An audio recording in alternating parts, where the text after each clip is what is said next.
there. Joel, what stood out to you?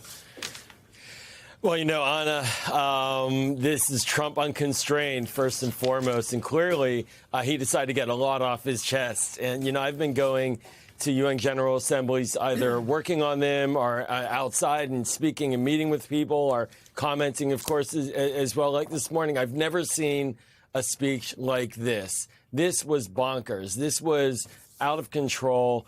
It made no strategic sense. It did not lay out a vision for how we're going to actually achieve our goals in a multilateral forum. It did not talk about the threats the United States faces and what we need to do to counter them. Apparently, the biggest threat now is renewable energy. That's our number one concern, not nuclear weapons or terrorism or China's encroachment in Asia or Russia's war against Ukraine. And so I found it incredibly damaging to America's standing in the world, damaging to our national security strategy, and damaging to how other countries are now going to deal with us, which means they're just going to move further and further away as this kind of communication and leadership continues. And Elise, we've learned it was a 55-minute speech that broke his own record of speeches to the UN General Assembly, railing against the UN, at the UN. He was hammering NATO over its handling of Russia. He criticized Europe for its handling of immigration, saying your countries are going to hell. Your thoughts on the tone and the message he gave in front of this audience? Right. Well, it kind of reminds me of when Castro used to address the UN. You know, these long, rambling speeches, like a word salad, a stream of consciousness. Clearly, Trump is feeling more assertive in his second term. And he came in wanting to show that he's the peacemaker, mentioned the Nobel Prize several times, that he's really looking for it, and then American strength. And clearly, he has a lot of disdain for multilateral institutions. This we all knew. But instead of coming with a plan for reform, with ideas on how the U.S. can take the leadership role, he just kind of ranted at them. And the U.S. really has, under President Trump, diminished its once great leadership role at the United Nations. And let's be honest, the United Nations needs a lot of reform, Anna. You know this. And instead of helping drive that reform and drive the organization into the next 80 years, the theme this year is Better Together. You know, when you look at what the U.S. is doing, taking $1 billion from funding, pulling out of the World Trade Organization, pulling out of UNESCO, pulling out of the UN Human Rights Council, instead of working to reform it. And then the relationship with all of these allies are strained under the tariffs, under the approach towards Israel and not really doing anything to end. You know, President Trump, to his credit, is trying, but also really siding with Israel when the Palestinians and the U.S. have become much more isolated. Exactly. And you saw from yesterday this diminished U.S. influence. 140 nations, 42 nations attended that meeting yesterday. Some of the U.S. greatest allies, Canada, the U.K., France, Australia, other European nations, recognizing a Palestinian state in defiance of the United States. And so I think Trump comes here. He may have a lot of power and people are scared of him, but he doesn't have a lot of goodwill. And his leadership is not working to forge an end to some of these conflicts, even though, you know, he does get credit for trying. But the tone was really, you know, kind of tone deaf and not, you know, America might have a lot of strength, but not a lot of respect right now. Joel, on Russia and Gaza, those are two of the major conflicts that he did address. Did you hear any new solutions or ideas? No, I heard lots of halfway promises of possible ideas that could potentially in some moment in the future become realized, right? I mean, that's how specific it was. And there was something that he mentioned also, I think is very important, that he likes to work with leaders who like him. So Vladimir Putin has been someone he's liked, right? But he hasn't gone anywhere with Vladimir Putin. And so there's no plan to stop these wars. There's no meeting with the protagonist with NATO that comes out with core principles. There's no American backbone right now on either of these conflicts. And so we see, as Elise points out, just an overwhelming diminishment of our influence. And I think that's the key point to remember, which is that the United Nations is a voting body, and we are losing every vote at the United Nations time and again. And the United States does need to play a key role. We do need to be a leader in resolving these issues, these conflicts. We do hold the key to ending the war between Israel and Hamas and between Russia and Ukraine, and we're just not leaning in. And so I think he wants success on the cheap. And I just feel like we're watching the results right now in real time.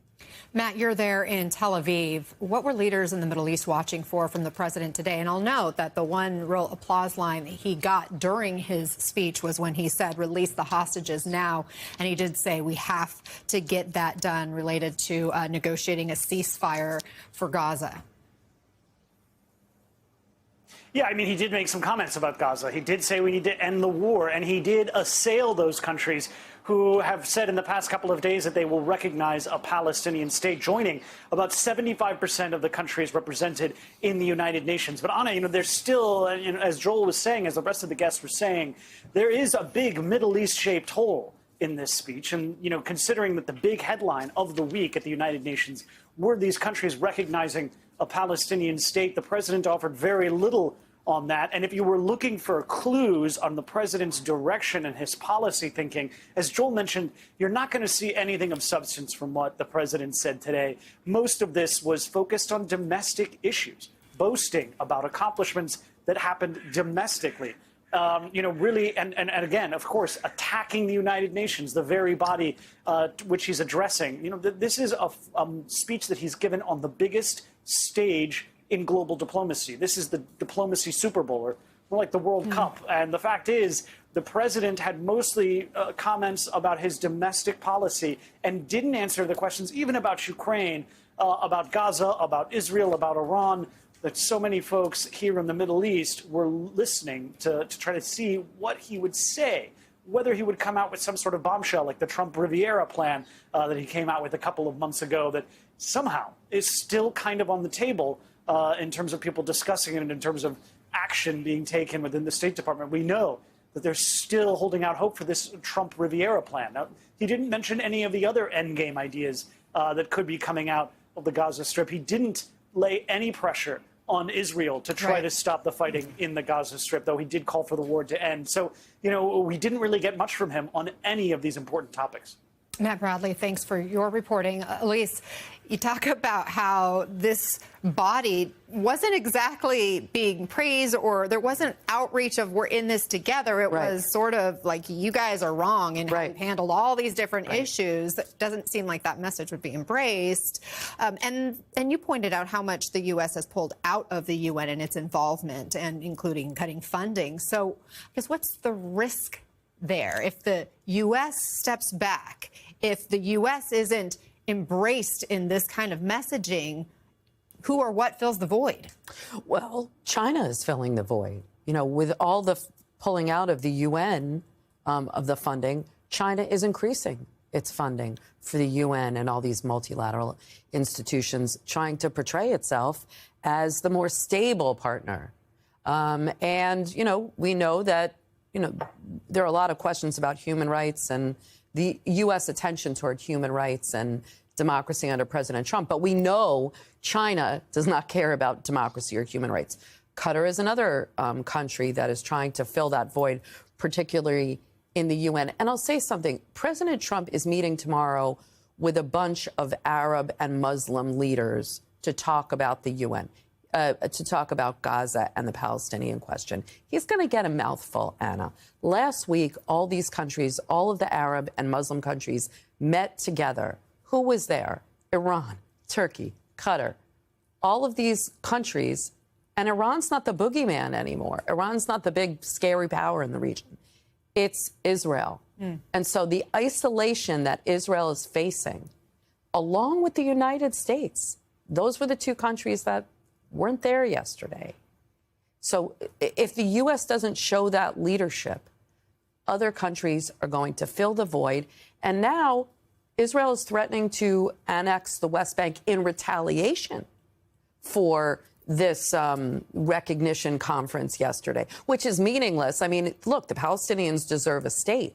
But just saying that I recognize Palestine doesn't mean that they have the basic architecture of a state, doesn't mean that they have the land, doesn't mean that they have the governance that they need. That At this point, it's more symbolic. they've been looking for President Trump to work with Israel to push all this plan after. But if Israel annexes the West Bank, as they're threatening and as a lot of countries are worried about, President Trump's going to have an even bigger problem on his hands, because the countries that are in the Abraham Accords, this deal with Israel that President Trump really pushed and gets credit for getting these countries to have a peace deal with Israel, they're going to pull out. And so Israel is There are undermining ramifications, President clearly. Trump. Yeah, there are new ripple effects every moment in this tinderbox of a region. Obviously. Exactly. Thank you, Lise Labott, also Joel Rubin. I appreciate you both so much.